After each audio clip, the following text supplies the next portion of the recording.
Heather McDonald has got the juiciest scoop. When you're on the road, when you're on the go, Juicy Scoop is the show to know. She talks Hollywood tales, her real life Mr. Segment serial data, and serial sister. You'll be addicted and addicted fast to the #1 tabloid real life podcast. Listen in, listen up. Woo woo.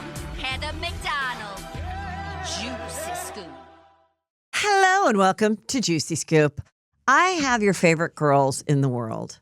Stars of the hit, critically acclaimed podcast, Dumb Gay Podcast. Yes. Brandy Howard, Julie Goldman, wearing beautiful shades of khaki green. Welcome back to Juicy Scoop. We are getting ready for a fun weekend. Oh, yeah. My God, it's around the corner. I've been trying on all my pastels, what to wear in the desert. Oh, okay, because we are doing Agua Caliente, stand-up, live Juicy Scoop. We just went through the topics, and guess what? We're saving some for the live show. Sorry, people. Too juicy for the regular show.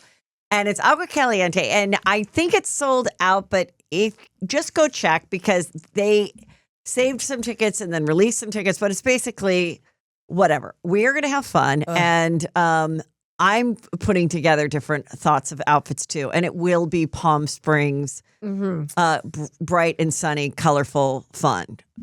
Well, what about you, Julie? So am I. I am too. You know, I've never worn anything but black doing stand-up, but you know what? We usually like to have you stand out, you know. But maybe, Julie, you could just do a pop of something. Well, I do have a linen pink. I do. Oh, my God. I like it. Something like that. Maybe I'll do my Palm Springs gentleman's attire. Okay. Like a button down, yeah, I love like it. something such as. No, but I don't want to take away. We have never been to Agua Caliente. No. Are we about to do some penny slots after? Oh, yeah. It's going to be we're going to do a whole fun thing. It's going to be a whole fun thing because this is Palm Springs. And what if you went with a white leisure suit, 16 Candles. Wait, was it not 16 Candles?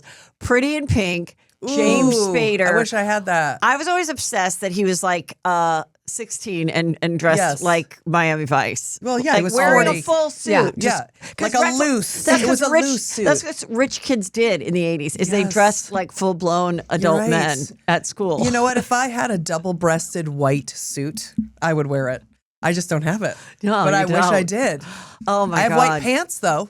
Well, I found so many things because I moved to a new house and I got to organize my closet. And you guys came over and you contributed to my closet. Oh yeah, Ooh, those baby. look good. They look good. My first and only pair of Gucci tennis shoes, It was so cute and so comfortable. A little awkward giving you your housewarming in front of Peter, and it was just shoes for you. Yeah. And then Julie handed Peter a case of water. And we said, congratulations on your new home, Peter. Yeah, because when they were coming, I was like, people are like, can I bring anything? I'm like, actually, we are completely out of water. We've been moving for 2 days. I'm ugly. There's crap everywhere.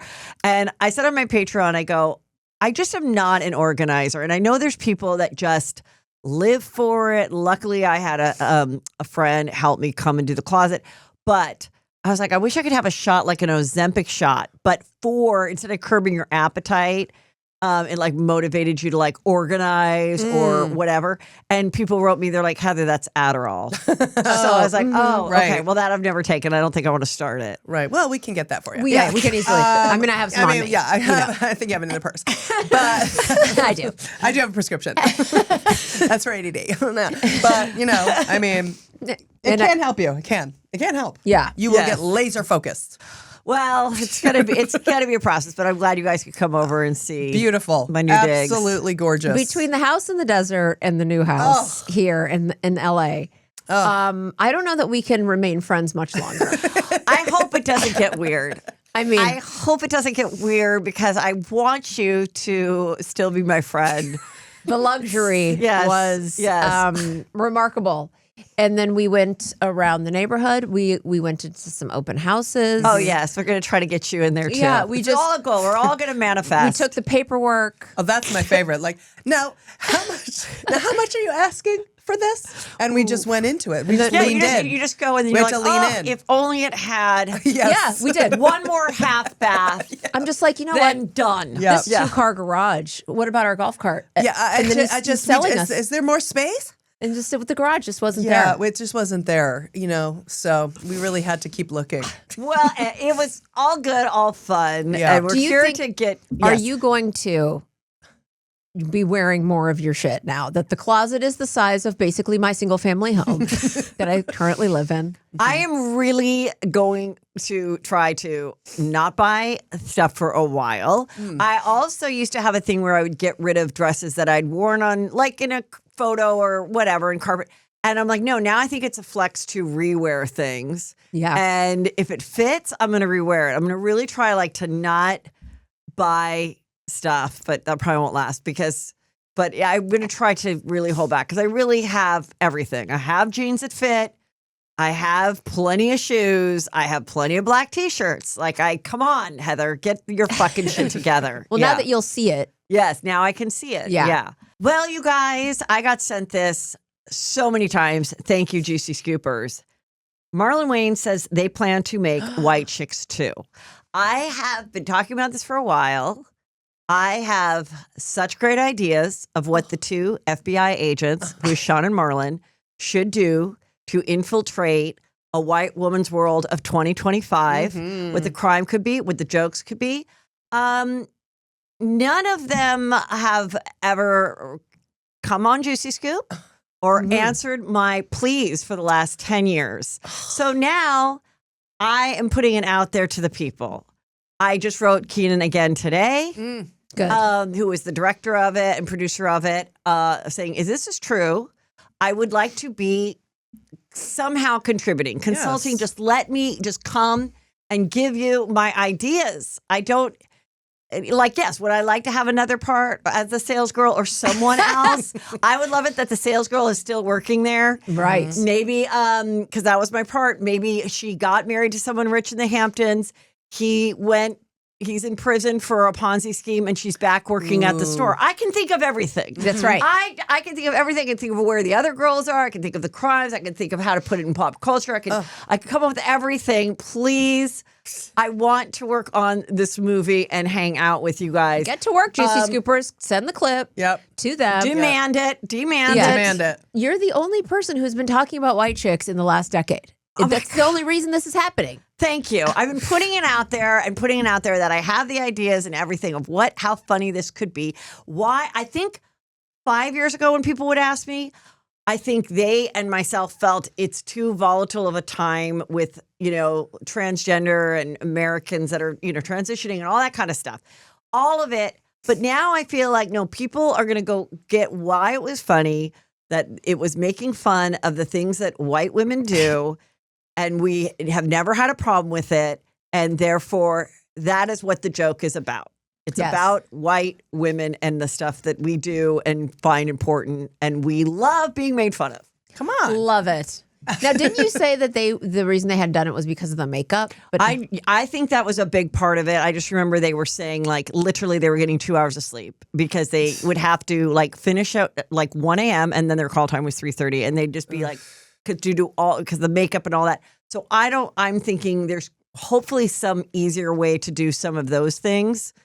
well, Marlon Wayans didn't he? I love this movie that he recently did where he plays a million characters. Yeah. Loved. I tweeted him and he retweeted it. I thought it was so funny, and he wears a ton of makeup in that. Yeah, So- I think there's probably. I mean, I have literally seen TikTok people put on a weird mask, and it and they're walking around and it looks like a real person. I think that if they can, I think that's why they have found out a way or figured out that part of it, and that is why they're agreeing to even consider it again. Oh. And so that's my guess. But like I said, I still have the same phone number, you guys.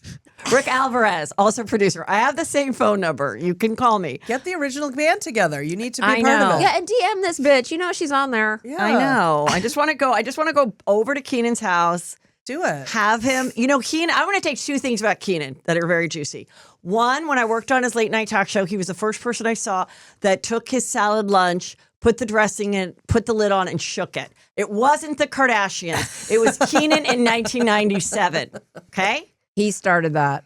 Also, now people are going to really freak out about this one. He is the first person that said we didn't land on the moon. Whoa. In 1997, I go, what? He goes, look at it. Look at the way the flag was. And he brought up all the things that it was a studio. There's no way. Wow. And I was just like, never heard anyone talk about it not being possibly real. And I used to say that. I'd be like, I don't know that we landed on the moon. And we're like, what are you talking about? And now there's been a movie made about it. I'm telling you, in 1997, he sat in that writer's room and said, we did not land on the moon. That was in a studio. Wow. Keenan Ivory Wayans, call me, okay? Call me. Call her. I'm not. Okay, so last night was the SAG Awards, and I have not seen this movie, Last Showgirl. I think I will love it. It's like about an old showgirl. It's Pamela Anderson. Like kind of it's her last show of like a big, long-running thing in Vegas. And she's been on this thing for the last year where she goes to fashion shows, she goes to big red carpet events with not a speck of makeup on.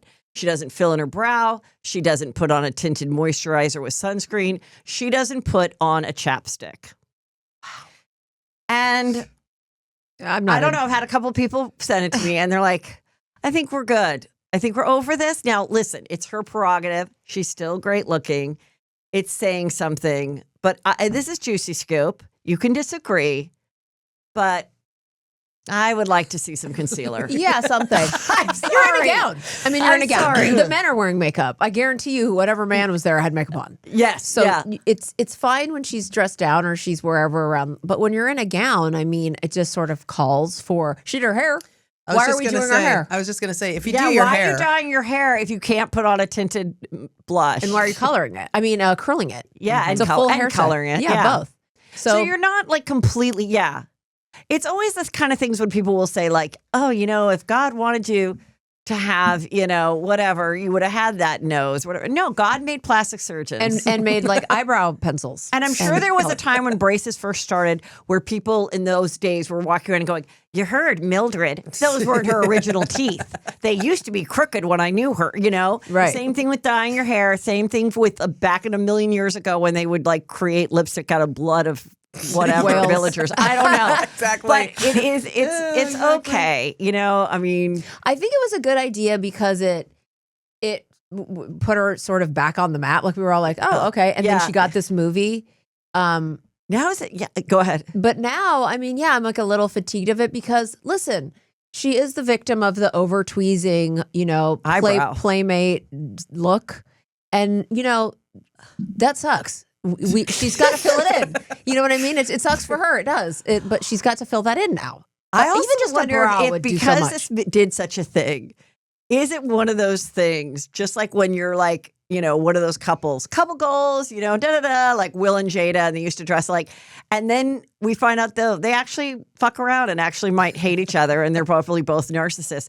It's like, but they probably at one point were like, well, we can't get divorced like 10 years ago because we have this. So I wonder, now she's like, well, yeah, would I like my friend to come over and put a little eyeliner on and maybe some mascara? But now I've done this. Now I can't go back. Now I'm the poster child of like aging proudly and. Well, if makeup made you look younger, I'd be wearing 10 times more than I am now. And I'm wearing 10 times a lot of makeup. But I don't think she can age gracefully. And yeah, it's not about looking younger. I don't know what it is. Makeup. She was making a statement about being a sex object and like being used, and she had all, you know what I mean? Like she was Pamela Anderson, and people like just. But wait, what if we found an old photo of Julie and it was full glam, like at like 20, at like 26? Really? There's one. Have you ever had like fake lashes put on? Yes, she played Mariah Carey on her sketch show. And she looks good. She's got an hourglass fig. Okay, can you please? I did drag you. There is a picture out there floating around of me in full drag. As a girl. It's not as good as Mariah it's Carey. It's more of a character, but I'm in full drag. And I did. Mariah Carey was the whole thing. That was like real. Yeah. Wait, we have to show that photo at the live show. You have to find it. I can find it. When you did it, I mean, is it ever anything that you want to experience? Absolutely again? not. The last time I wore for Dress for Real was at my prom. It was a nightmare. It was a living hell.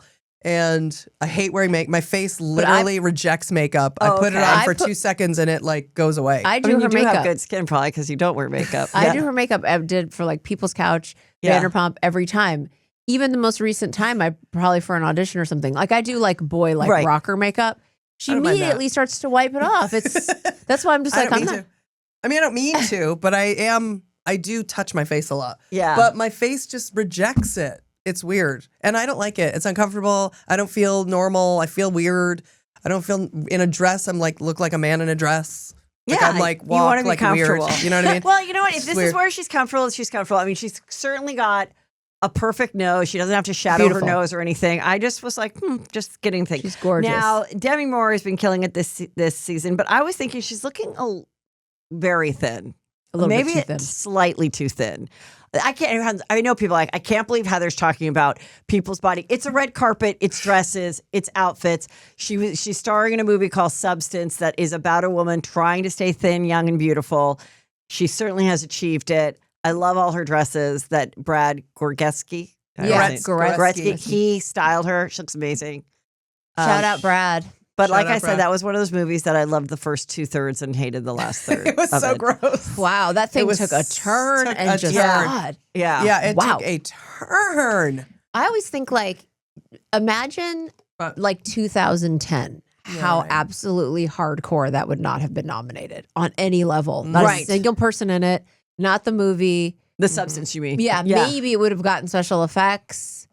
Maybe. But it's crazy where we've come where there's just industry. There's just no movies or like series. I don't know. I mean, I liked it. I enjoyed it. I'm super happy for her. By the way, did Pamela Anderson, I mean, I did want her to win. Did she win? Do we know? I don't know.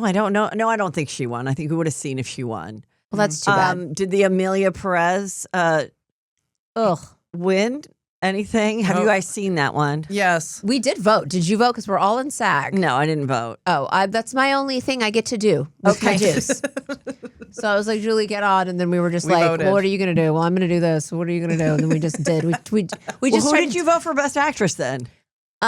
We probably did Pamela Anderson. I think we did Pamela Anderson. We hadn't even seen the movie. Just to be. But I'll tell you what I didn't vote for is Amelia fucking Perez. Okay. Well, I don't think she came because I've been following it. I don't think she came to the BAFTAs. Netflix said we're not paying for anything. Like you're going to have to do a rideshare Uber. We are not paying for anything. And I think even when they showed her photo, it was like weird, like 2 claps, like someone not realizing, we're not supposed to clap for her. So I don't think she's going to win because she wrote the hateful tweets not that long ago. Right. Not that long ago. And like not just hateful towards one group, but towards everybody, including women. Yeah. And like, which is weird. Yeah. Also, the movie sucked. It was terrible. I started it on the plane, which I'm usually very forgiving on a plane. Mm-hmm.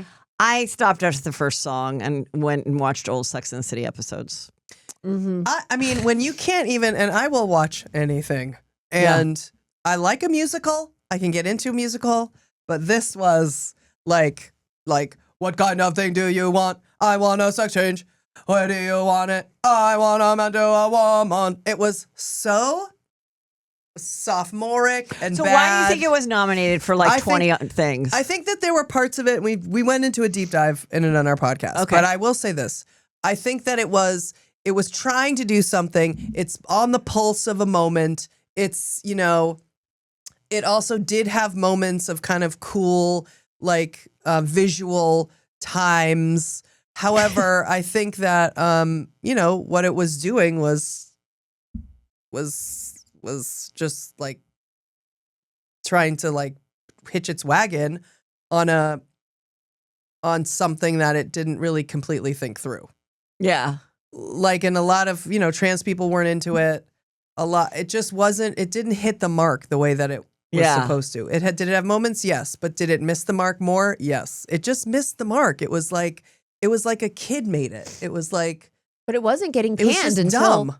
the tweets came out. Yeah. I think because people were afraid to say anything and now they're like, oh, she's an asshole. Okay. So here are this couple who's becoming a lookalike. Ariana Grande and her boyfriend, what's his name? I don't remember. You But know. It looks like her brother. We did He vote for looks her. just like her brother, and they look so much alike. So they're morphing into each other at a young age.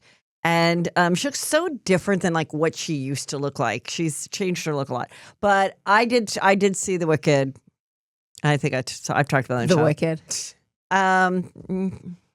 We voted for her for I best had a comedy. whole I nother, think she's I had a whole great. nother storyline I put out. I wrote a whole nother script of For what, Wicked. For Wicked, what Oh, I for the would, witches. what I would have liked to have been. And then people were like, "No, yeah, but you haven't seen the second half, and then it gets really good." I go, "Well, I don't care. I thought of a better idea." In the book, I thought they the should have best-selling been books. real sisters. I thought they should have been real sisters. Oh. And then so I already went through it, but I had a much better idea for Wicked. But they had to stick with what was originally written.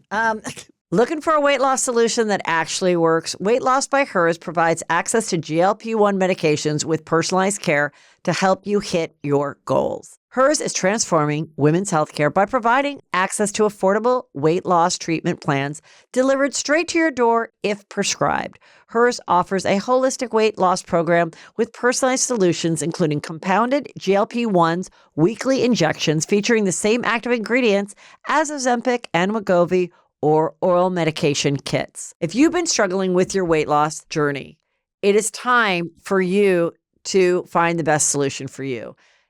Get on it, feel better. It's so simple, so easy. Start your initial free online visit today at forhers.com/juicyscoop. That's FORHERS.com/juicyscoop for your personalized weight loss treatment options. forhers.com/juicyscoop. Hers weight loss is not available everywhere. Compounded products are not FDA approved or verified for safety, effectiveness, or quality. Prescription required. Restrictions apply. Wegovy and Ozempic are not compounded. Actual price depends on product and plan purchased.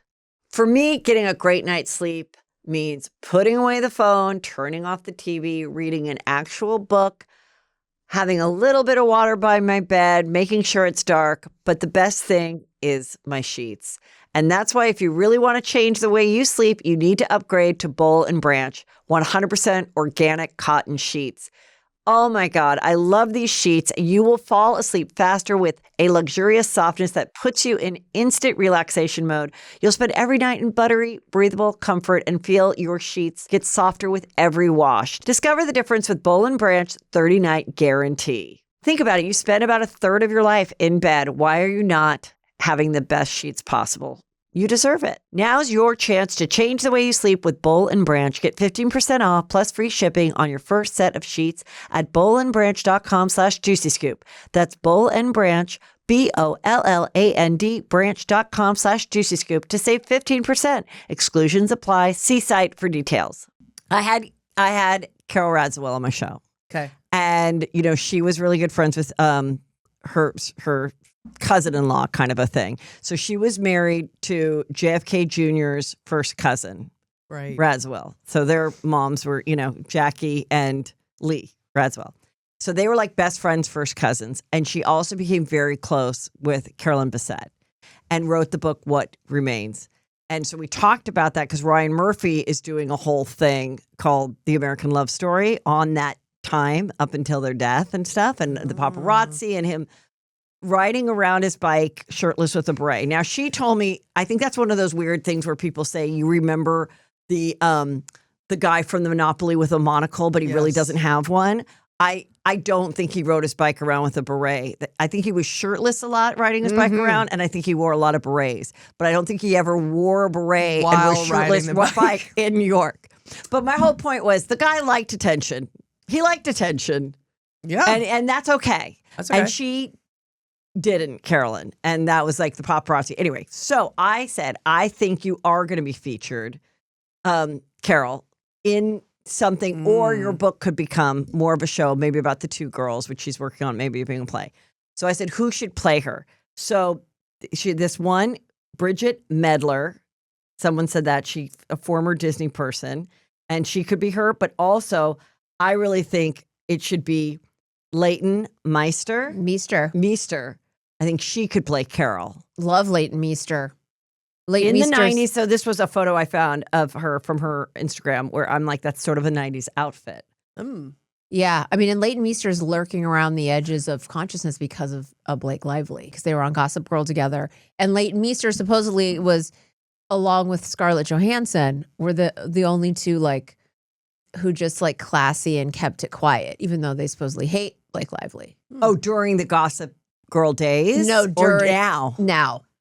Oh, well, the old clips are, fascinating. And there was some clip of them doing a panel or something. And Blake Lively says something about being born in a cage or something. She goes, well, some of us were.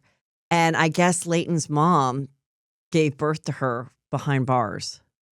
And she said that on stage. I know that in she like had a that joking way. That is probably the meanest thing I've seen out of all the stuff, out of all the dumb, clangy jewelry and talking and word salad. That's probably the worst thing I saw. But here is the Hollywood Reporter cover of Blake versus Baldoni. And the minute I saw it, I was like, wow, she is not going to like the way her face looks in this.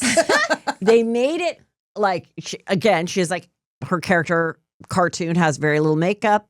The lips look thin. The face looks long. The nose doesn't look as perky. Like and we've all had a caricature done in our life. I came across one in the move with Peter and I, and it's just like just so ugly, like cheeks and like long chins. Same. And like the worst. I was like, why do I have horse teeth? Yeah. Also, why am I 2 feet tall and look like Danny DeVito? Like we look like Danny DeVito and Where Shelley Long. did I was you like, why get is it? my nose this long? Like I literally put me in a vest with a bow tie. Look like I was and We looked like got Danny DeVito. where we got it in Spain. That's right. In Barcelona, like on that long tourist street, in the famous. and we were like, let's do it, and then we get it back, and we're just like fucking horrified, horrified. Disgusting. I did it like at Magic Mountain, Six Flags when I was a little kid. Hated it then. I have never liked a cartoon drawing. No. Ever.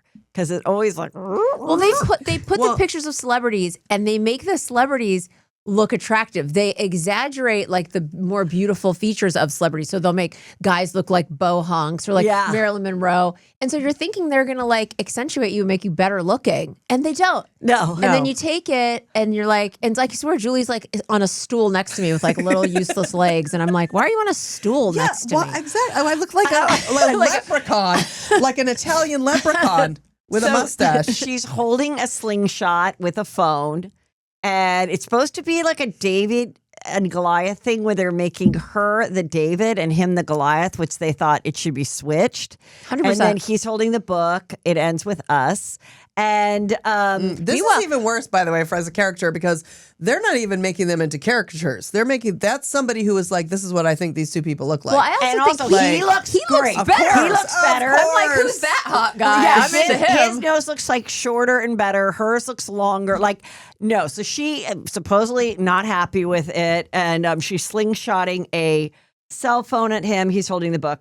So the latest is, did Taylor Swift have anything to do with hiring Isabella, who is the young version of Blake in the movie? So there was a video, and Justin says, I found this girl. We auditioned her. I thought she was great. I brought over her tape to Blake, and Taylor was there, and they both were like, oh my God, she's perfect. And she really was a good casting match for her to be the younger Blake, like the teenage version. And so she was involved, besides giving her a song, besides being there when they rewrote the scene for the rooftop scene where she is like, wait, you're a neurosurgeon? Oh, wait, you're serious. Like the rooftop scene is so weird. And so clearly Taylor's going to be deposed. There's no way out of it, I think. She's going to be deposed, which nobody likes to be deposed. Do they live next door to each other? I'm constantly like baffled by how much she's over at Blake Lively's home. Well, I don't think she is anymore. But she was. So she just, do they live near each other? I think she had a New York place, or I don't know where they were. But yeah, I think, I think it's fun she probably watched Gossip Girl. She probably was a huge fan of hers. And then all of a sudden Blake wants to be her friend. And even though you're like, why would Taylor care to? Taylor has that whole thing of collecting cool, happening girls that are models, and she has her career. She was the first one that called it squad. So she likes to have. So yeah, I think she enjoyed it until it turned into like the worst Hollywood lawsuit scandal. Like everyone just comes off looking gross. So she's just like staying silent. But here's the thing so last we dropped off, there was an amended complaint from Blake where she said, there is, I'm submitting evidence that there's 2 other actresses that also said that Baldoni made them feel uncomfortable. Oh. So you had to, by process of elimination, it's got to be Jenny Slate, who played his sister and her best friend, and Isabella, the young Blake. So they found out one of the complaints that were like through HR or whatever, through Jenny Slate, is she got this apartment. She's a single mom with a 2-year-old in New York, and she was saying, I don't like it. It's like, it's not enough room for us, whatever. But I don't feel like moving and losing my $15,000 deposit.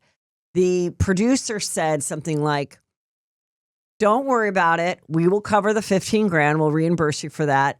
Motherhood's really important, and it's really important that you as a single mom feels comfortable. Allegedly, from what I've gathered in my research, which is not as extensive as yours, probably, okay? But it seems like that people are saying that she took that little bit of motherhood and all that and maybe shared that with Blake, which then got back, and it was inappropriate use of talking about motherhood. But most people that talked about it were like, oh my God, that's nice. They gave her the $15,000. They wanted her to be comfortable. Also, who isn't comfortable in a apartment that's $15,000 a month in New York, but New York is an expensive place? I don't know. But that's the complaint. It doesn't have to do with Justin creeping on her as of yet. It has to do with that part of the production. That she had a bad apartment, or that said the motherhood comment? The motherhood comment. I don't get it. I don't either. So all he said was... That's what's confusing about it. Is that motherhood is important. We're going to cover the money, and you can find a place that fits you? Well, that's How terrible. That's why the team disgusting. That's why the Team Justin people are making videos out of it and talking about it, because it is so ridiculous. But in her defense, it could have just been such a throwaway thing that she said to Blake, too. And then Blake took it and was That's what it sounds like. Yeah. It doesn't even sound like she was the complaint being about the apartment probably was too small, or it was a studio or whatever. Who knows? Because New York apartments are tiny, and she has a kid, and she, whatever. And then they fixed it for her. And then we don't know what. What's the problem? We love Jenny Slate. So I feel is she just totally horright that she's must be. She's just staying silent, God. and she has another show coming up. Good.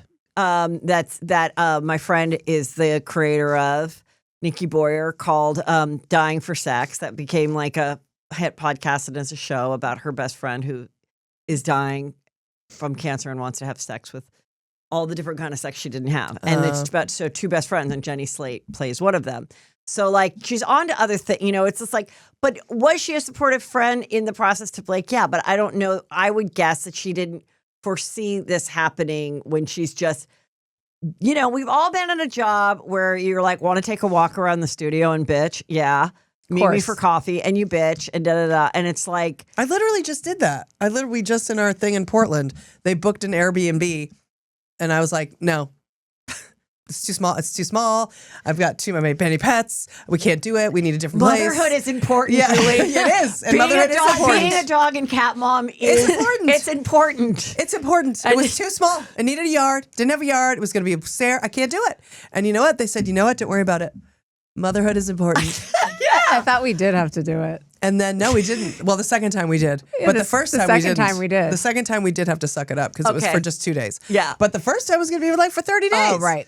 And I was just like, no, can't do it. It's got to be. Also, I'm not sharing a space. It cannot be a guest house. Right. I can't do it. I can imagine $15,000 down payment in a whatever deposit in New York. I'm quite sure that gets you a studio. Yeah. You know what I mean? But it probably wasn't big enough for a running around toddler, honestly. No way. And the point is, they accommodated her, but in the conversation, allegedly, it was in some way interpreted as slightly bothersome or offensive to her, and I think she shared it with Blake. Now, the other girl that we think it is Isabella. And now Isabella, we don't know what her complaint was. But that's a 10-year-old? No. She's 20-something. Oh, okay. She played her as a teenager. But she has also said on the red carpet, Blake is a big sister to me. We have sleepovers. We hang out. We make food. She gives me so much tips. And some people would say, well, now that's kind of odd to have a sleepover with your co-host and you're 37 and a mother of 4, and you're like, spend the night and hang out.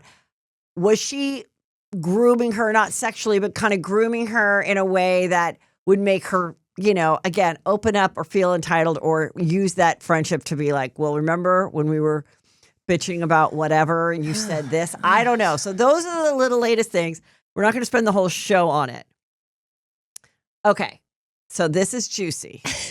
I have talked a little bit and joked a little bit about Let Them, because it's all over everyone's feed. And this is Mel Robbins, and she has let us know she has a #1 podcast, #1 this, #1 that. She likes very much to say that.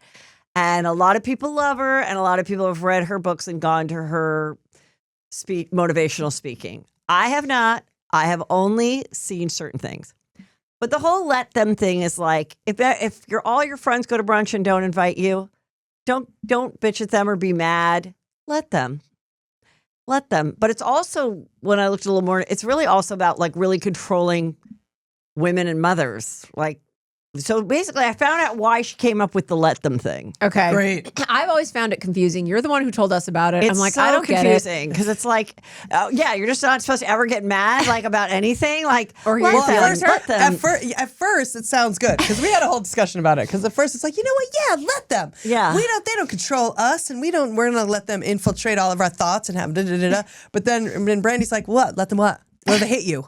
You Yeah, let them? like how- What if they continually like ignore you? What if they continually ghost you? What if you can't have a back and forth? You can't. There's no. And is it you let just them go? Them? Because then it's like, bye, girl. Well, let me first get into the controversy over Mel Robbins and being accused of she's been accused of plagiarism. I'm not going to use that. That's sort of a strong word, but not giving credit where credit's due. Okay. So this guy has a YouTube that was sent to me, and he explains everything. And his name's Andy Mort. So I am going to give him the credit. I did not do this research myself, but I watched his whole video.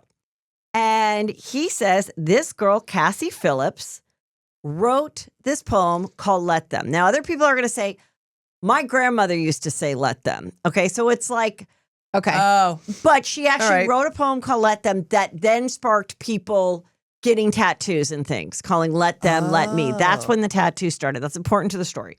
This girl, Cassie, inspired. Cassie Phillips, this pretty girl that's younger, has like a hip look to her. Okay. So this is the controversy. The poem went viral in 2022. This is important. And people shared it, discussed it, got tattoos. In 23, Robbins made a viral video saying and she says, I watched the video. She goes, I've just heard about this thing called Let Them, and I love it, blah, blah, blah, blah. Then she does a podcast episode about it, and it goes big. And then she's like, I just used the theory, Let Them. And it was at my son's junior prom, and I said, where are you guys going to dinner? And it was torrential rain, and he said, the group is going to this taco stand. Cheesecake Factory. No, a taco stand Okay. outside. Oh. And she goes, and I was like thinking, you can't do that. Or she was saying this, you can't do that. You're all dressed up. Your dates have hair. You can't be standing at a taco stand. Like, let me try to make a reservation with you somewhere else. And she said her 20-year-old daughter said, Mom, let them. And she goes, that's when I had the light bulb moment. And that's when I put the Let Them theory into it. And that's when I decided I'm going to talk about this and write a book about this. Because I used it. And she goes, and then the other time I used it is I was at the grocery store and there were 5 people ahead of me. And there was only one checker. And I was getting all frustrated and mad. And I was like, let them. I didn't understand that either. Let them what? Let them be understaffed? Let the girls struggle?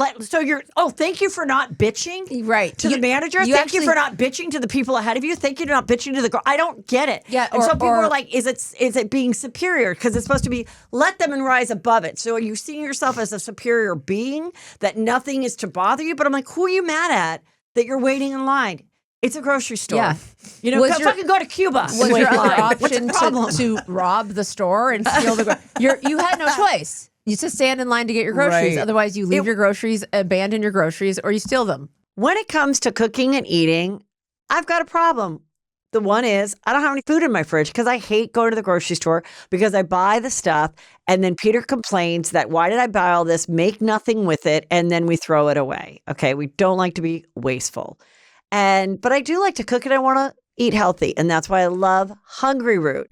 And I just made the best lemon pepper chicken dish with this cilantro lime rice. It was delicious, it was flavorful, and it was so easy. So Hungry Root is like having your personal nutritionalist. They take care of the stressful meal planning each week by recommending delicious recipes tailored to your taste, nutrition preferences, and health goals. It's high quality.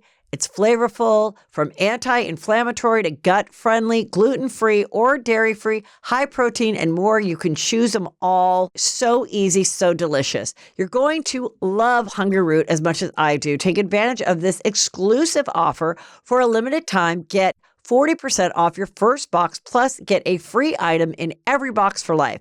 Go to hungryroot.com/juicyscoop and use code JuicyScoop. That's hungryroot.com/juicyscoop, code JuicyScoop, to get 40% off your first box and a free item of your choice for life. hungryroot.com/juicyscoop, code JuicyScoop. So the grocery story and the prom story, she has said in numerous podcasts in which this guy put all the clips together. So it's her stories, which a lot of people do. When you're peddling a book, you end up telling the same stories over and over, whether it's on Good Morning America or whatever. Oprah, everything. Oprah's saying, at the end, she says, I love you. And they go, I love you too. And Jay Shetty, who is also a grifter. I had the guy on that wrote all about him from The Guardian, about his past Buddhist life and all this, or monk life that he proved isn't true. Nobody cares. Everyone is like, Jay Shetty, woo, I'm just saying. Grifters be grifting. Okay, so. And they stick together. So so let me give you the timeline. So in 2023, she did the video, Mel, about I just heard of this theory. In 2024, she announced that she's writing a book, published. Now, this is where this guy realized a big point, Andy Moore. She knew about the poem. She knew about the tattoos. That was already out in 2022. She didn't start talking about it till 23. The book came out in 24. In the book, she says, I was working on this for 2 years, bringing it back to 22. Not true, because in 23 is when she first did the video of I just discovered this Let Them. Oh. Also, when she decided, based on the viral video and her hit podcast episode about it, when she decided to do the book, she went and tried to register Let Them, trademark register it, which Cassie Phillips, I guess, had not done, but they did not give it to her.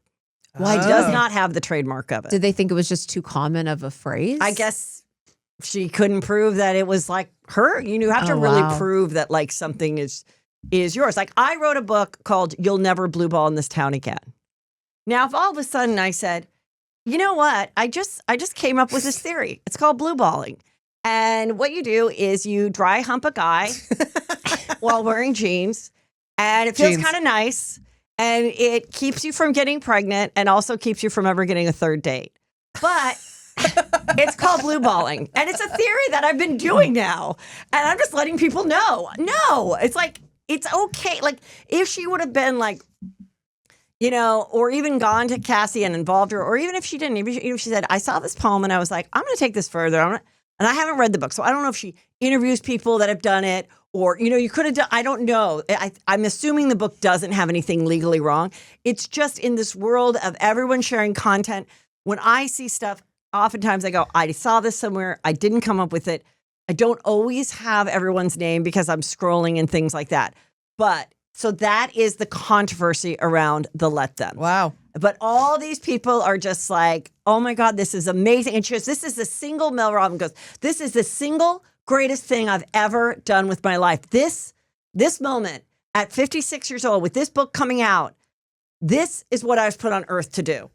Take a poem from someone else. And she says in the interviews, people are getting tattoos. She makes it sound like they're getting that tattoos for her, not.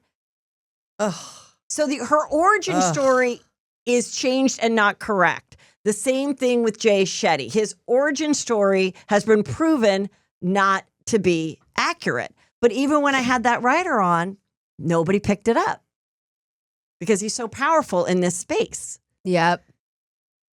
Maybe, That is just, She should have had this girl on, Cassie, when she did her podcast episode about it. Because you said she did a podcast episode right when she got involved, right? Yes. She should have had this girl on, the girl that wrote the poem. Yep. and she didn't. No.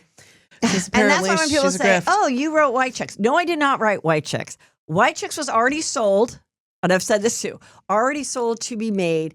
They had already created the whole idea. Okay. Mm-hmm. I was writing on another movie with them. I was waiting for Keenan to arrive, and I saw the Hollywood Reporter article, and I said, "Can I work on this film since I'm a white chick when this gets made?" And they go, "Yeah, that we're going to work on that one next." And then I helped with scenes and character development and jokes. I was not writing it. I was a contributor. Like, I always make that very clear when someone says that, because I'm like, I don't want someone to think I wrote the whole thing. Right. And like, because maybe that's why the Wayans aren't calling me. Yeah. Maybe someone went and was like, that stupid bitch is walking around saying she came up with White Chicks and wrote it herself. No, that is not true. No, that is not true. All Mel Robbins had to do is have her on, share the glory. You know what I mean? She could have like... And by the way, even if she did invent it, it's confusing as fuck. I'm sorry you think that's the greatest single accomplishment you ever had. Yeah. I don't get it. Yeah. I haven't been able to get it. No, and I it's feel hard. like you're either a doormat or you've got a superiority complex, and it doesn't resonate with me. Yeah. And I guess I also, when I looked it up, I saw that she had an open marriage. And I made a joke about it on a previous episode, which I also cut that clip, which was, of course she has an open marriage. Your husband wants to fuck someone else? Let them. Exactly. Also, you're a lesbian? Let yourself. Let them. But then someone said, no, she considered it. They talked about it, but it never happened. And she saved her marriage, and they're still married and committed. So, yeah. Did I maybe give some misinformation? Let me. Was I wrong about it? Let me. Did I read it on the internet? Yes, I did. Did the person write it wrong that I read it about? Let them. Let them write something that they weren't correct about. Yeah, it fucking happens. Let them. Let them. Let them. Don't ever worry about any single thing getting misquoted, misunderstood. Taking someone's information and making it a hit book. And let them. Yeah. But I thought it was a little weird when I saw one clip where she's like, I'm #1 podcaster on Amazon, Spotify. I'm like, okay. Yeah. You know what? That would be should be a red flag right there. You know, it's not a turnoff. I'm #1 and all, like, it's such a turnoff. Also, when I first saw the Let Them thing and I first saw a clip about her, I did DM her and I was like, do you think that your friend stopped inviting you to brunch because you became so successful? Because she one time said something and she goes, I thought we were all going to be going on cruises in our 50s. And like, yeah, I'm like, maybe, I don't know. But I was, so I did write her. I was like, oh, I'd love to talk to you about it. Anyway, of course, she's got, 70 million followers, whatever it is. I haven't heard from her. So that's not why I'm exposing her. I found Andy Mort. And he did it. And someone sent it to me on Facebook. And I say, thank you for doing that. Cassie Phillips, give her some credit. And if you love the book and you love listening to her and all that, that's fine. But we also need to know the truth. Mm-hmm. And so there you go with that. One thing, just to clarify, one thing Mel Robbins has said is that her let them theory stems from other things like the serenity prayer. Okay. God, let me accept the things that I cannot accept. The thing, that one. The things I cannot change. Like the AA, which they use in the AA meetings. But in any other credit that she gets, she never says, from what I have done, the research, show me a clip where she says, Cassie Phillips wrote a poem, someone sent it to, I started to see the thing, or I didn't know where the origin came from. It came from this poem in 2022 from Cassie Phillips. And, because she just has never said that. And there's no way she doesn't know at this point. Well, yeah. What a thankless job, too, by the way. You're a poet. Or even if you're a writer and you're writing poetry, she finally got some traction. People were getting the tattoo with her art. And it's and then this bitch comes and usurps it. I'm sorry, Mel. Yeah. That's just not going to cut it. No. Right. This young woman what poet or even poem? No. We got Maya Angelou and the bitch who was at the White House. And that's pretty much it. Also, I think that the let them theory only does apply to really bossy people. And I'm not a bossy person. Well, there is a part of it. That's why it spoke to me from the beginning. I like to disassociate. Okay. I like to just be just forget it. I don't want to think about it. I just have to, in order to survive and move on, they're going to think that. I can't compare myself to that. They're gonna da. If I get too competitive, I'm gonna lose my mind. So I'm just gonna try and it's in some way it spoke to me about just disassociating or not allowing yourself no one would call to, a healthy behavior. No, disassociated. It's not healthy. I think that part is okay, but now that I've researched more, it's more about like if you're that's like saying let your kid go in the rain at the prom. No, that's why it's an awful idea. Yeah, that's why I'm saying can it you at doesn't least make ask sense. if there's an awning at the taco truck? Like, Exactly. what do you? Your kid is 16. He doesn't realize that his date is going to be really bummed, and she's a girl who's going to be too shy to say, "I don't want to be in the rain," or like it's like, yeah.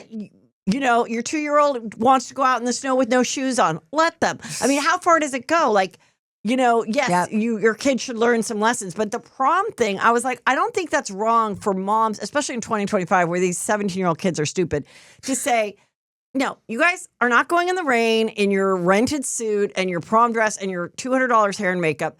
We will find, like, I don't think that. And then she was like, what that? Like, I don't know. That's my that's opinion. why you're right. That's why it's like when a bossy mom thing, I guess. No, like, I think once you scratch one little bit, one question, and that's why Brandy was saying it's like you're either a doormat or you're above it all. There's no instantaneously to me it spoke to my personal whatever needs, but then it once you go further, it doesn't make any sense because I'm not going to let someone punch me. I'm not going to let someone push me. I'm not going to let someone treat me like shit. Is that what you're saying? I mean, I prefer the subtle art of not giving a shit. Yeah, that is good. Yeah, but the thing of like as a mother, since she used a mother as her mothering as an example of letting her kid, one of my greatest, most satisfying moments as being a mom is when Mackenzie, my daughter, my stepdaughter, she, to be technical, sometimes if I say daughter, then people are like, she's really not. And then if I say step, they feel like it's offensive. Whatever. She's my daughter. So she was in college and I was like, where are you going to live for sophomore year? And she had a serious boyfriend. Oh, we're going to rent a house and with the boyfriend. And I was like, you know, with a few other people. And Peter was kind of like, okay, you know.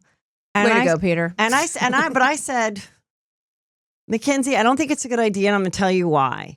I go, because, you know, if you decide you want to break up with him or whatever, now you're living in this house. It's going to be weird if he brings a girl, if you bring another guy, he could be possessive. You know, it's why you don't live with someone until you're really serious, especially when you don't have the money to just get up and leave.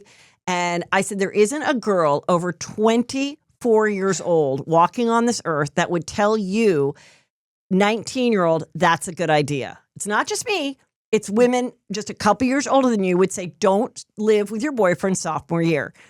And I go, that's all I'm going to say. And then the next day she was like, well, I talked to the boyfriend and he was kind of sad. I go, oh, why is he sad? She goes, oh, because I'm not going to live with him. I go, oh, what changed your mind? She's like, what you said. Oh, I was like, oh my God. So like, I'm like, so now going to our next story of the sad thing of Gabby Petito. I think she had the greatest. This is the poor girl. You guys know the story. It's the 3-part doc on Netflix, and we talked so much about it on Juice Scoop. This is the girl who went with her boyfriend living van life, went missing, and we found out that the boyfriend did it. Okay, Brian. So Gabby, but in just getting into it, she had the greatest 4 parents ever, the greatest co-parenting thing we've ever seen. The mom and dad had her at 20, broke up when she was 7 months old, married other people, had other families, all looked alike. Strangely, they all look exactly alike. The mom's are blonde, the dads are like a cute 45 bald, and but they all got along. There was so much respect for the stepmom and the stepdad and all of that.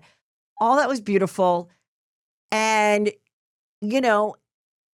And I think they did everything right in that too because she was 22. But it's heartbreaking, and you know who did wrong on that in that situation were the cops.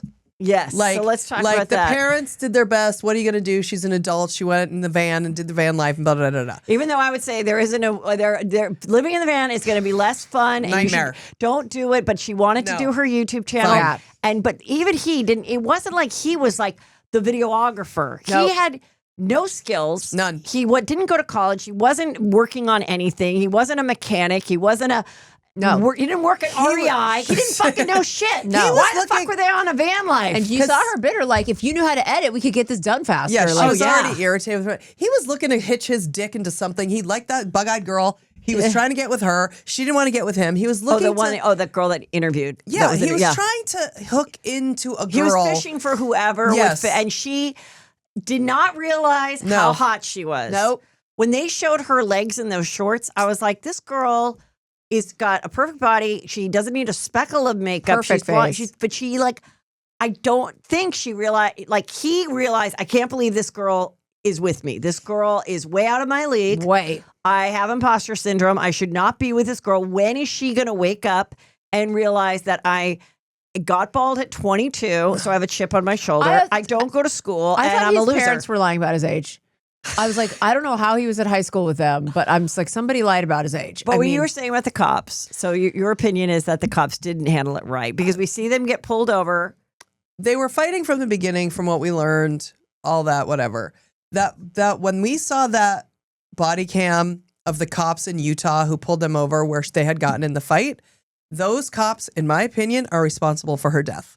If I were her parents, I would sue them. They did. Oh, good. They did, and I think they did get money. And they also sued his parents and got money. Well, his parents are but we don't know how much. It's undisclosed. Every single the police who went to the parents' house should be sued. The Florida police were useless.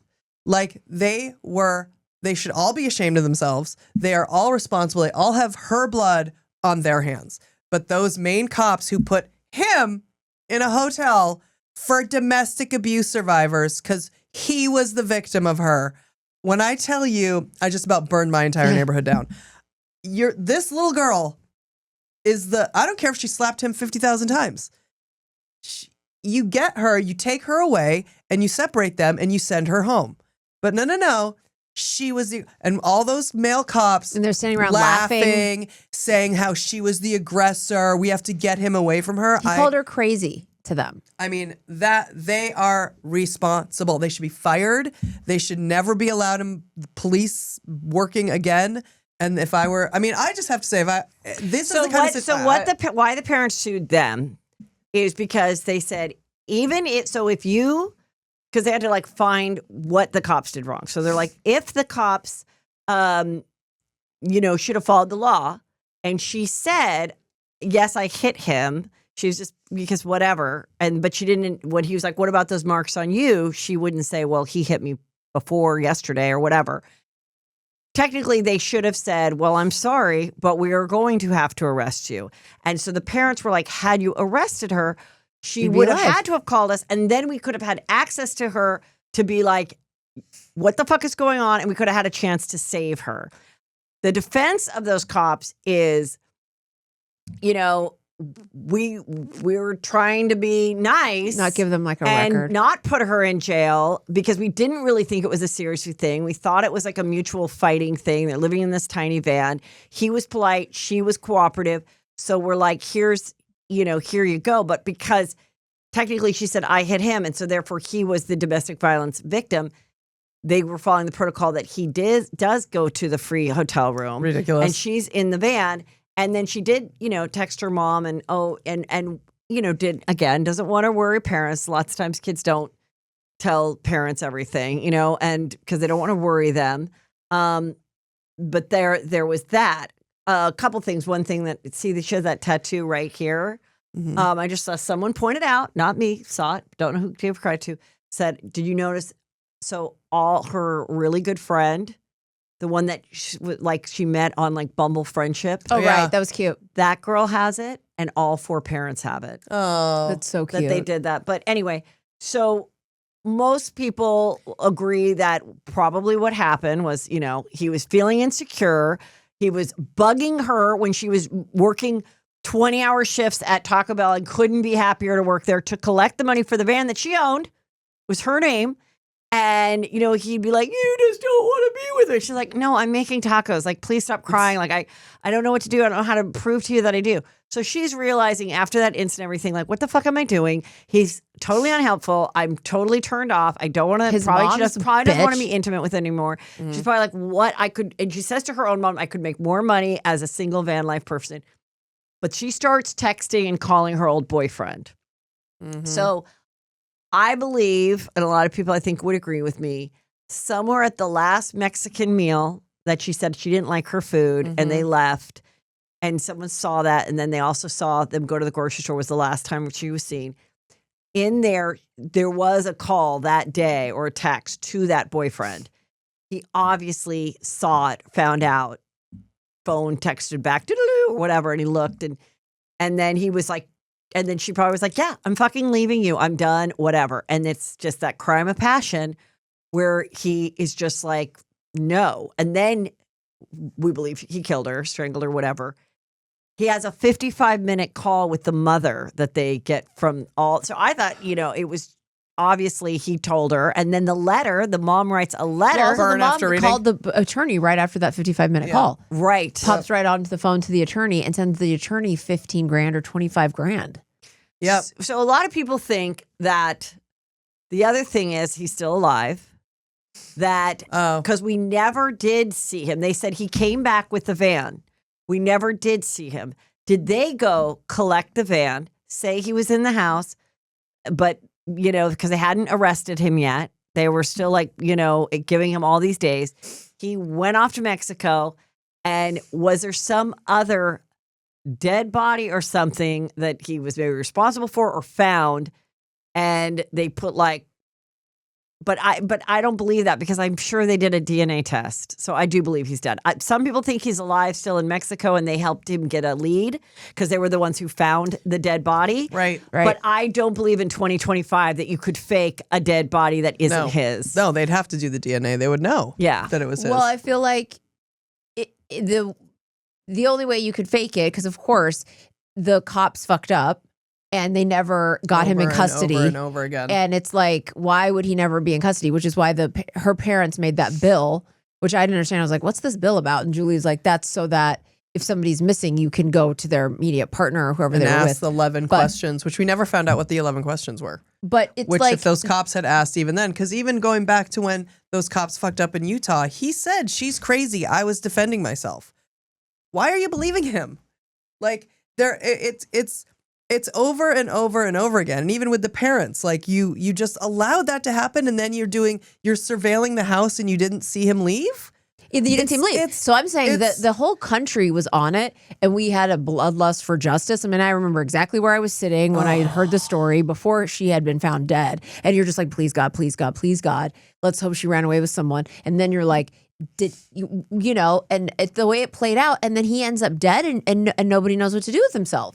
And it's like, you never saw him leave the house. Why was he not already arrested? Why was he not just in custody for just stealing her van? Yeah. Why didn't you just arrest him for stealing the van? You knew it was in her name, and you still walked away from the house. Do you remember all the other stories? The lesbian couple that were also murdered. That was like somewhere on their path, and they never found out who killed them. What?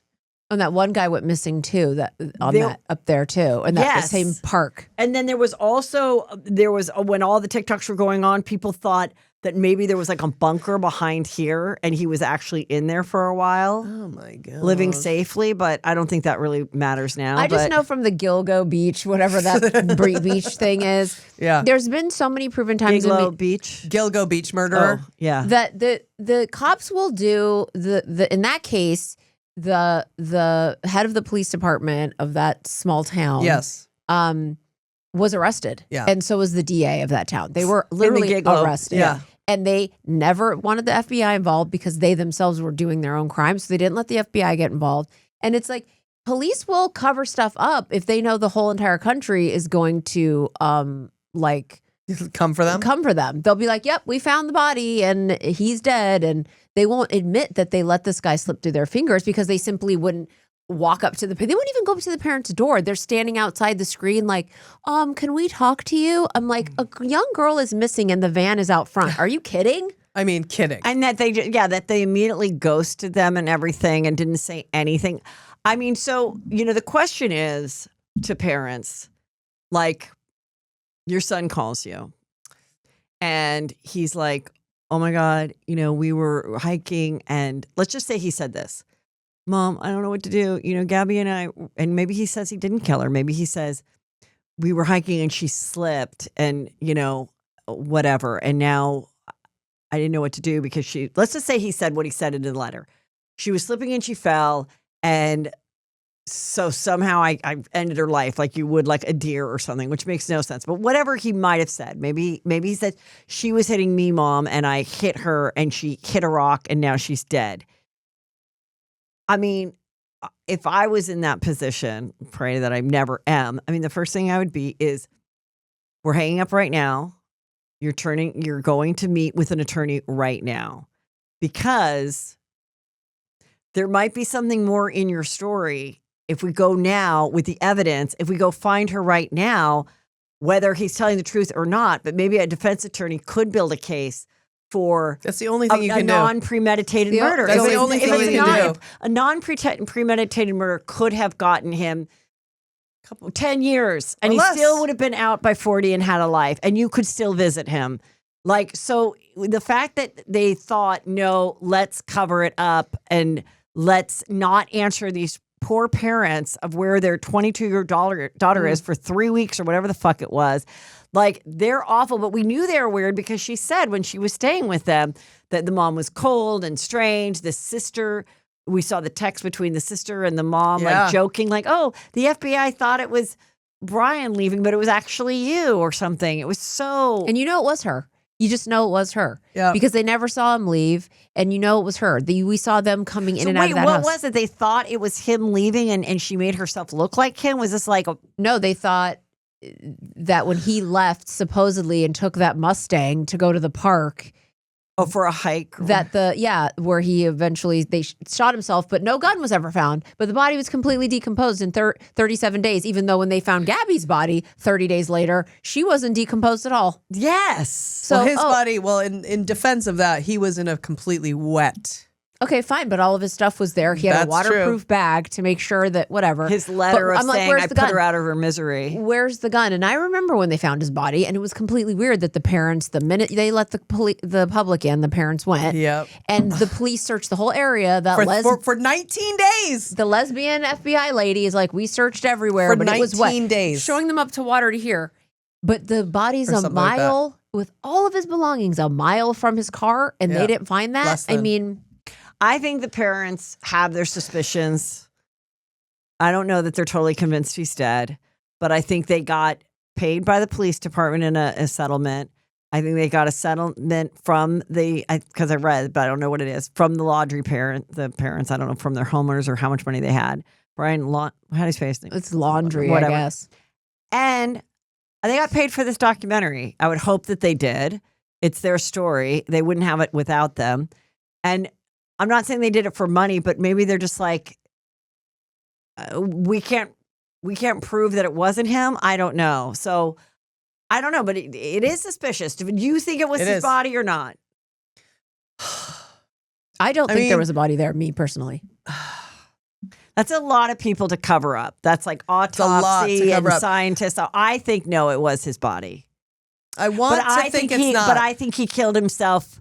Like, I'm just shocked he killed himself. First week. Like he went off I don't think he was at the house ever. I think, and that's why it was more decomposed. I'm just so surprised he would even have the balls to kill himself. He was such a pussy. Yeah. That I just can't believe he did it. So I want to believe he's alive so we can find him and kill him. I think suicide can, if you were not such a pussy, then you would stand up and you would do your time and maybe be a spokesperson for like, not, getting yourself in a position with a loved one there where you feel like, I don't know, because it's really, there's so many, look, we all know how many times this happens in a relationship. And oftentimes it's so classic. It's the girl thinks he's great. It's the first guy that really likes her. She just likes having a boyfriend.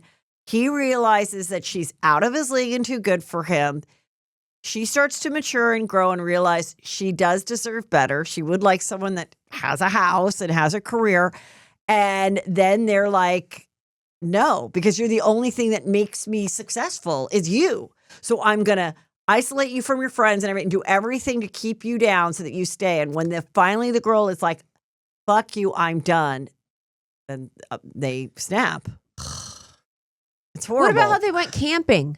his family. Yeah. They all went out into the middle of nowhere off the After grid. she was missing. Yeah. Yes. And the sister's out there like, oh, well, I just went with my kids for 6 hours. It's like they were emptying stuff into the lake or the river. They were making a plan. They were all covering it. They all knew. They knew at the 55-minute call that she was dead that day. 100%. Yes. And he killed her in cold blood. Yes. She didn't fall.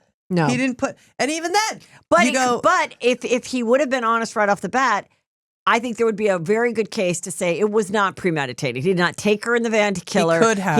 It could have been very much crime of passion snapped, which is not premeditated. But he still spent his life in jail. No, he would have been in jail. But I'm saying, like, if he would have done the right thing right away, then there could have been a good case of, like, this guy doesn't deserve to spend the rest of his life in jail. At least they could still visit and talk to their son. The Petito parents can't. That's why I didn't think he killed himself, because he was such a pussy. He couldn't even face the consequences of anything. He couldn't even come up with like he couldn't do anything without calling his mommy for an hour. I'm like, there's no way that guy has the balls to kill himself. He was such a loser, like in every way. I think killing yourself is freaking scary. Yeah. And I mean, and again, we don't know where's the gun? Why was the gun? Where did he get the gun? Whose gun was it? And where's the gun that he shot himself in the head with? Why would he be like, we found his backpack and we found this, and we found his shoes, and they didn't get washed away in the 10-day torrential downpour. Everything was still there. But I hope he's alive. I hope he's alive. I hope that those two bald. And he's listening to Juicy Scoop. I hope so, because if you are, I hope that those two bald dads have a PI right now on the case that they aren't talking about, and they're going to hunt his ass down, and they're going to do in the bedroom style killing. And you remember that movie? Yeah. In the bedroom? No. Oh, God. Okay, that's a good one. I'll put it on in your the list. bedroom, put it on the list. The dad, the parents, It's a slow burn. Sissy Spacek, and I can't remember the guy's name. Their daughter gets murdered. You know what? I think I remember seeing the trailer, but I never saw it, so I'm going to watch it. I will not give you the spoiler then. I'm going to watch it. So satisfying. Little update. Dave Grohl cheated on his wife and had a 1-year-old baby that he announced about a little while ago. And there were rumors that it was a 19-year-old. No, she is 38. She is, I've read a few things. All we know from New York Post is her name's Jennifer Young. She's 38 and born in Florida and lives in LA with their child. Okay. But I've heard that she was a fan. And I also read somewhere, don't know if this is true, but that she was his mother's caregiver. Oh. So he's coming over, and and then that starts that old chestnut. Yeah. It's either the nanny or now the elderly caregiver. Right. Like just the proximity of like how lazy do you have to be, and that but then look, I think it's been clear. He went out of his way, which I was always suspicious of, because everyone at Chelsea loved him because he did a week of shows, and I was like, whatever. Like I didn't think it was that great. Everyone, but Courtney Love and I were like a little suspect. And he was always so about, oh my God, he's the rock and roll, like, but perfect dad. He shows up at the Sherman Oaks school and like flips the burgers for chili day. And oh, he's so cool, but he's fucking Dave Grohl, but he's like making burgers for the kids. No, he was a serial cheater. There's evidence all about it. And, hopefully he's a good dad to all these kids, but he's a serial cheater. Ugh. Is he staying with the wife or they? They haven't gotten divorced yet. They were seen in a car talking, but then there was something that they were hanging out together too. So who knows, but there's a little update. Meghan Markle has rebranded her American Orchard Jam Company or whatever it is to As Ever. And she posted this thing of her inspiration board, like a Pinterest or whatever. And on it, she has some fun little things. Like little sayings like happiness looks gorgeous on you, or you cannot make everybody happy. You are not a jar of Nutella. So these are the hints. These are, is she going to make her own Nutella type of thing? And they said, no, the first brand is going to be a raspberry jam. Shh, don't tell anybody. The world has been waiting. For Meghan Markle's raspberry jam. So, the depth. I mean, of which I cannot stand Meghan Markle. I mean, I'm sorry. I just cannot deal with her shit. When she married him, I was all for it. I liked the wedding. I liked her choice of dress because I predicted her neckline and had evidence to prove it. I didn't understand why people didn't like her. And then, now I'm just like, now I just hate when like in this day and age when like stars of any age like get on the social media train like late in the game. And then, but they're basically like copying other people that truly are authentic, like doing their social media, like with their phone. And then like, like I literally think she said, Harry, like make sure we can hear Harry in the back. Make sure we have like some little kid go, in the back. And like all like literally she studied it because I think she is extremely inauthentic. That's what I think. So that's it. Is that why you don't like her? That's why I can't stand her. I think she's not authentic, and that's just that she's also like we need our privacy. Like I should think she completely and she's really calculated. People just don't care. Yeah, all the hype is over with. We don't care, and you ruined a family. I mean, I hate to say it. I'm sorry. I know that there's all kinds of issues involved. Yes. And there's all kinds of grievances that are real. But I don't understand why you didn't stay in that family and make the changes that needed to be changed rather than pussing out and leaving. Because it wasn't as fun as she thought. And that's and there you go. And that's not even authentic. Yeah, it was a lot more work. It was a lot more rainy days. It was a lot of talking to uninteresting people. As your meet and greets or whatever it was, she had to go to like weird places and hello. Right. And she was like, I lived a life of being like a BC actress. And that was way more fun than this. And so then along with everything else, and then, feeling whatever her legit things are that, all the articles and everything, not feeling supportive, I give her that. But she was like, no, let's go to Montecito and be with like cool, successful millennials and then become the Kardashians and do a big thing. And she did for a while. She was winning. She had all the Netflix deals, these $100 million podcasts where she wasn't even really interviewing them, all of it. And now the final thing is this food show and jams. Wow. Yeah, exactly. I wonder if he feels coming here that he's like, this isn't as fun as I thought it would be. Right. Well, I think she's also realizing, like, yeah, it's more interesting when you were a prince and we were doing princely things and people wanted to be our friends. Like, everybody's like, doesn't really want to be the friend or take photos with them. They were totally people that like would meet, like this happened where I heard from a couple people that knew rich millennial type successful people out there. And she would meet them, realize they have a home in Aspen or a jet or whatever. And then he would do the follow-up. Oh, Meghan said she had such a great chat with you. And we've been looking to go to Aspen. We just don't know where to stay. And then they'd be like, well, we're not using our house. You can have the house and the staff and everything. Oh, that'd be wonderful. And how exactly do we get there? Do you guys take a jet? And then they would get the free jet. Oh, my God. But then those people, after one or two times, are like, this friendship isn't continuing. Right. So we'll see what happens. But there's some scoop for you. Okay, Menendez brothers, just to give you the update. So the new DA said that he does not support a new trial. Oh. They wanted to do a new trial because of two things. One is the band member that was in Menudo did an affidavit saying that he was sexually assaulted, everything by the dad, Jose Menendez, who was in the music industry and was in charge of all of that. Also a good documentary to watch.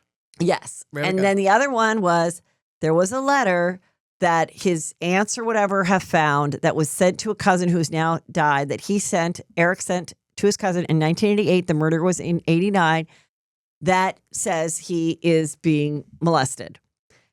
So the DA is saying a couple things. He's saying, even if they were molested, there isn't enough evidence to then redo the trial, because even if they were molested, it doesn't take away the fact that it was what Matt Murphy said, that they killed for money, because otherwise you would have let the mom live. The motivation for the killing was the $15 million, according to the prosecution. It wasn't that they thought they were going to die that day. They went and reloaded the gun and went back and finished off the mother. Because if they just killed the dad, the mom would have gotten the $15 million. but if they're both dead, they get the $15 million. And because like the real, like the way the law is written is if you kill for money, it changes like whatever, the legality of it. So he does not recommend a new trial. However, and also he said, then why wasn't that letter brought up during 2 trials?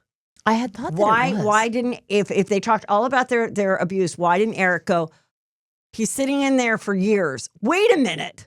I sat down and wrote a long letter to my cousin a year prior saying it out. You got to find the letter. Or my cousin's got to get on the stand, which the cousin did, and say, he sent me a letter. I don't know where it is. We moved. We're looking for it. But he sent me a letter. There were cousins that did corroborate. Yes. But the letter wasn't brought up. So there's like, was this letter created? Was this letter from a different date that was like created? We don't know. I could see why Ant said stuff. And like, listen, if they got out tomorrow, I wouldn't be upset about it. I feel like they're not a threat, but the law is the law. So the DA is saying that. But in March, a board will decide if they should be resentenced. And if they get resentenced. AKA released.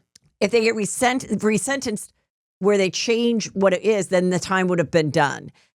But Gavin Newsom has to make the final yes or no if they get out. So there's still a chance they could get out in March, but there will not be a new trial. They don't want to get sued. They're going to be like, we'll let you out. We won't retry you. I hope so. But they're going to have to sign something where they don't get sued, like where they don't sue. Right. Because there's a new trial. Can they also sign something where they don't get a podcast deal?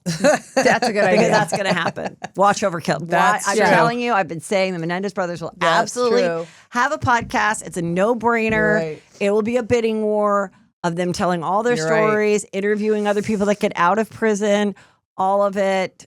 I feel like in my heart, it's like Drake and Brandon getting out because of how many times you have said, I hope you guys stay close. And I just want them to stay close. Yeah. I actually want them to do a podcast together just so they get to see each other every day. And I'm like, oh my God, Drake and Brandon, they're finally getting out. Yeah. They're finally getting out. They both got married, right? Yeah, While they're in there. I hope they get out. And you know what? Whether it was for money or whatever, the mother knew. Like they spent enough time there. When the abuse is detailed, like the systematic shit that they went through, I'm sorry. The mom was a monster. I believe they were abused for sure. Yeah. But I understand the legal stuff. I get it, but the type of, and the DA, come on, man. Like, and the type of abuse that they suffered and that Menudo kid suffered and what that dad did, the mom knew, people knew, like they've spent the time, let them out. They did it. So let's go. When both the boys watched the, Ryan Murphy, and when I watched it, I was like, of course, thinking about Drake and Brandon not being molested, but if they were in this thing, and I was like, Drake, when you watched it, did you feel for Lyle when Dumb Eric went and spilled the beans? Because if it wasn't for Eric telling the therapist. Right. They really didn't have any. They did not That's have. Right. They weren't really on the trail. They still thought maybe some mafioso people came in and were going to kill them. So it wasn't until the therapist got told and then felt like his, whatever his reasons were. But Eric's like, Lyle was just like, but that was the other thing that the DA said, that when they did share it with the therapist at that point, he didn't say then to the therapist, it's because we were being molested. He just said we did it. And so that was all being taped and stuff. So it was all those kind of things that got them convicted. But 35 years later, yeah, we'll see. I bet Newsom lets them out. So we are going to have so much fun in our cute outfits in Palm Springs at Agua Caliente this Saturday, March 1st.